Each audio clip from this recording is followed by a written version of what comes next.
Nous sommes en direct et désormais, il est l'heure de retrouver Eric Seban. Bonjour Eric. Bonjour.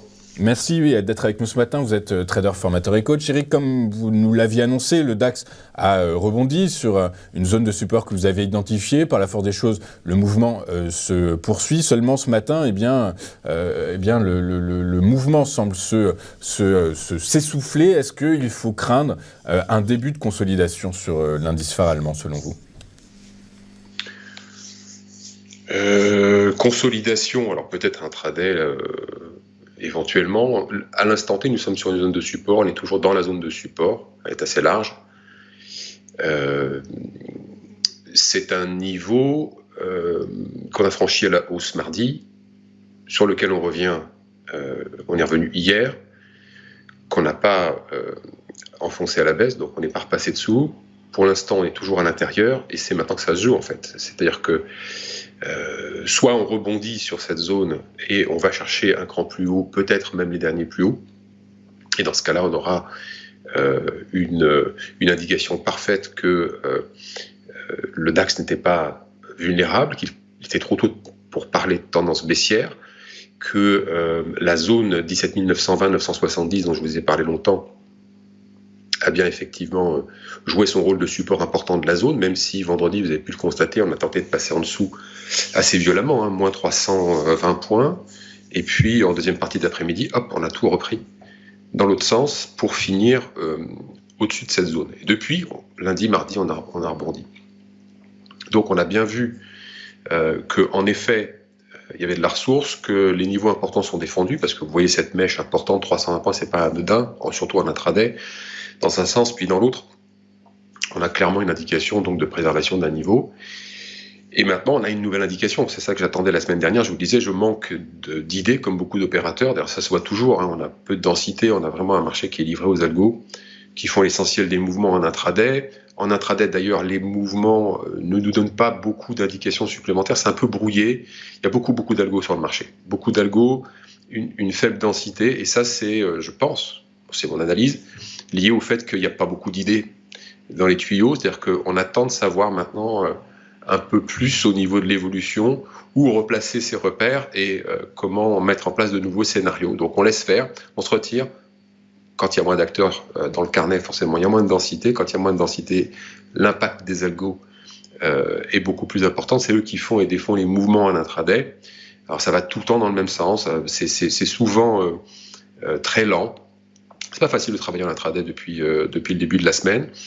Et l'indication nouvelle que nous avons, c'est que maintenant, si on passe sous 17 600, alors on aura un signal de baisse sérieux.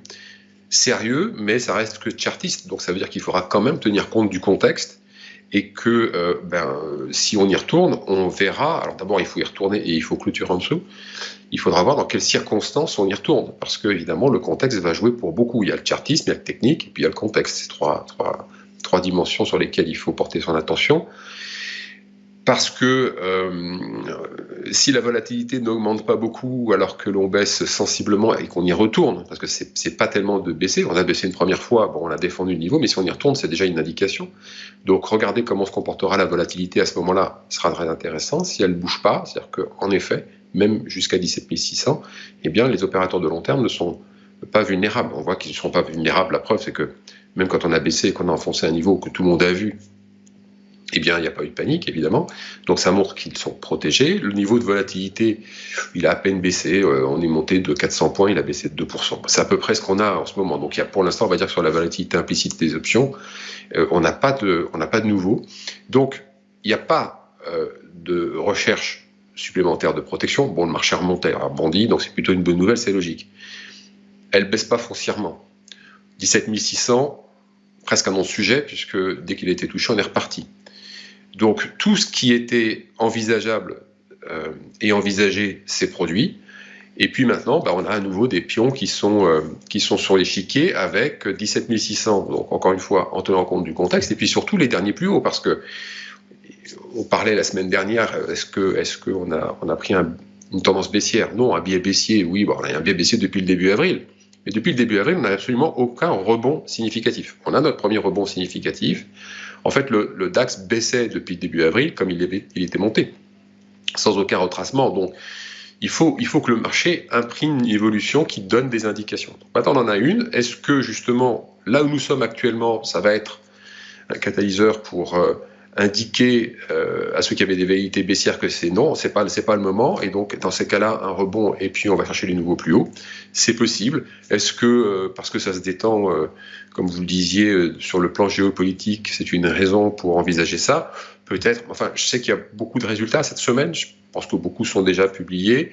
Je pense encore une fois que, pour l'instant, en tout cas, c'est surtout de l'attentisme de la part des opérateurs. On attend de voir ce qui va se passer, quelles sont les nouvelles qui vont s'imprimer dans le graphique et desquelles on pourra tirer quelque chose pour établir des scénarios à minimum quelques semaines, parce que pour l'instant, c'est toujours pas tellement faisable. On navigue au jour le jour.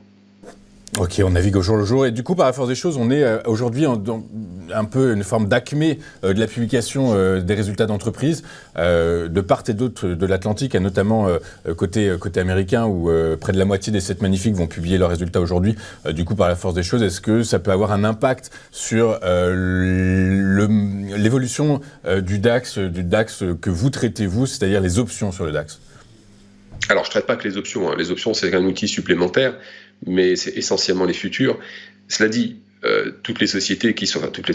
majorité des sociétés qui sont dans le DAX, comme dans le CAC, comme dans tous les indices, elles sont mondiales. Donc, en effet, est-ce qu'on aura un impact par rapport à ces publications en masse de ce secteur? Peut-être, mais franchement, comme à chaque fois, pour moi, les nouvelles, à moins qu'elles soient vraiment... Là, pour que le marché bouge, prenne une direction, il va falloir quelque chose de vraiment très très fort. Parce que comme je vous l'ai dit, les acteurs du long terme sont protégés. Donc, je ne vais pas dire que tout est dans les prix, mais les mauvaises nouvelles le sont. Donc, par conséquent, si jamais ça devait être des mauvaises nouvelles, je ne pense pas qu'on aura un impact fort. Et en même temps, si ce sont des bonnes nouvelles, le marché étant tellement cher, je ne suis pas sûr qu'on va se trouver sur le papier. Alors évidemment, il y aura toujours des personnes qui vont essayer de se dire « Ah là là, il faut que je fonce ». Mais bon, ce n'est pas les pros, ce n'est pas eux qui font le marché. Donc, je ne pense pas que ça va avoir un impact très important. Ou alors peut-être, mais comme c'est souvent le cas avec les annonces, juste un traday pendant 1 heure ou 2 heures, quelque chose qui va remuer un petit peu plus. Donc comme toujours, comme à chaque fois qu'on peut avoir le sentiment qu'une annonce va avoir un impact sur la volatilité en intraday, surtout quand le marché manque de densité comme c'est le moment, c'est le cas en ce moment, eh bien, il vaut mieux se retirer temporairement et puis attendre que les choses se calment pour revenir en intraday si on fait de l'intraday, ou bien voir comment les titres vont clôturer pour établir éventuellement de nouveaux scénarios s'il y a de nouvelles informations. Ok, très clair. Écoutez, merci Eric pour ces commentaires, pour votre analyse. Vous êtes trader, formateur et coach avec nous tous les jeudis matins dans le live de TU Finance et je vous en remercie beaucoup. Je vous souhaite une excellente semaine et je vous donne rendez-vous la semaine prochaine, Eric. Merci beaucoup.